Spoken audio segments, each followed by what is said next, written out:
नमस्कार दोस्तों, स्वागत है आपका। आज की इस वीडियो में हम बात करने वाले हैं गरुड़ पुराण को मृत्यु के बाद क्यों सुनते और सुनाते हैं।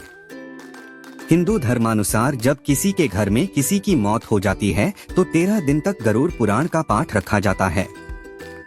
शास्त्रों अनुसार कोई आत्मा तत्काल ही दूसरा जन्म धारण कर लेती है। किसी को 3 दिन लगते हैं, किसी को 10 से 13 दिन लगते हैं और किसी को 1.25 माह लगते हैं। लेकिन जिसकी स्मृति पक्की, मोह गहरा या अकाल मृत्यु मरा है तो उसे दूसरा जन्म लेने के लिए कम से कम 1 वर्ष लगता है। तीसरे वर्ष गया में उसका अंतिम तर्पण किया जाता है। फिर भी कई ऐसी आत्माएं होती हैं जिन्हें मार्ग नजर नहीं आता है और वे भटकती रहती हैं। आओ जानते हैं कि मृत्यु के बाद दिवंगतों के निमित्त क्यों रखा जाता है गरुड़ पुराण का पाठ। गरुड़ पुराण क्या है? एक बार गरुड़ ने भगवान विष्णु से प्राणियों की मृत्यु, यमलोक यात्रा, नरक योनियों तथा सद्गति के बारे में अनेक गूढ़ और रहस्ययुक्त प्रश्न पूछे। उन्हीं प्रश्नों का भगवान विष्णु ने सविस्तार उत्तर दिया। यह प्रश्न और उत्तर की श्रृंखला ही गरुड़ पुराण है। आइए जानते हैं कि क्यों सुनाते हैं इसे मृत्यु के बाद। पहला गरुड़ पुराण में मृत्यु के पहले और बाद की स्थिति के बारे में बताया गया है, इसीलिए यह पुराण मृतक को सुनाया जाता है। दूसरा 13 दिनों तक मृतक अपनों के बीच ही रहता है। इस दौरान गरुड़ पुराण का पाठ रखने से वह स्वर्ग, नरक गति, सद्गति, अधोगति, दुर्गति आदि तरह की गतियों के बारे में जान लेता है। तीसरा, आगे की यात्रा में उसे किन किन बातों का सामना करना पड़ेगा, कौन से लोक में उसका गमन हो सकता है, यह सभी वह गरुड़ पुराण सुनकर जान लेता है।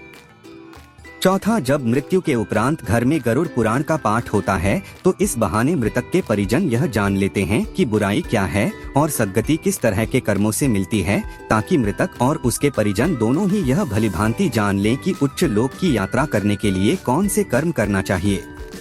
पांचवा, गरुड़ पुराण हमें सत्कर्मों के लिए प्रेरित करता है। सत्कर्म और सुनती से ही सद्गति और मुक्ति मिलती है। छठा, गरुड़ पुराण में व्यक्ति के कर्मों के आधार पर दंड स्वरूप मिलने वाले विभिन्न नरकों के बारे में बताया गया है।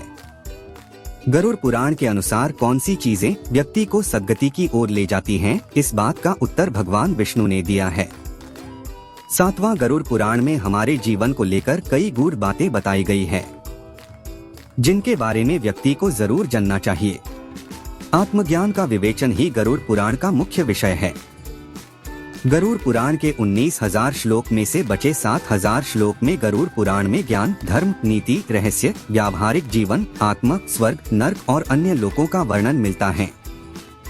आठवां, इसमें भक्ति, ज्ञान, वैराग्य, सदाचार, निष्काम कर्म की महिमा के साथ यज्ञ, दान, तप, तीर्थ आदि शुभ कर्मों में सर्वसाधारण को प्रवृत्त करने के लिए अनेक लौकिक और पारलौकिक फलों का वर्णन किया गया है।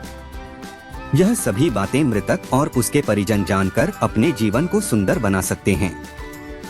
नौवां, इसके अतिरिक्त इसमें आयुर्वेद, नीतिसार आदि विषयों के वर्णन के साथ मृत जीव के अंतिम समय में किए जाने वाले कृत्यों का विस्तार से निरूपण किया गया है। 10वां, कहते हैं कि गरुड़ पुराण का पाठ सुनने से ही मृतक आत्मा को शांति प्राप्त होती है और उसे मुक्ति का मार्ग पता चल जाता है। वह अपने सारे संताप को भूलकर प्रभु मार्ग पर चलकर सद्गति प्राप्त कर या तो पितरलोक में चला जाता है या पुनः मनुष्य योनि में जन्म ले लेता है। उसे प्रेत बनकर भटकना नहीं पड़ता है। दोस्तों, अगर जानकारी अच्छी लगी हो तो मेरे वीडियो को लाइक कीजिए, शेयर कीजिए और चैनल को सब्सक्राइब कर दें। मिलते हैं ऐसी ही एक और वीडियो में, तब तक के लिए गुड बाय।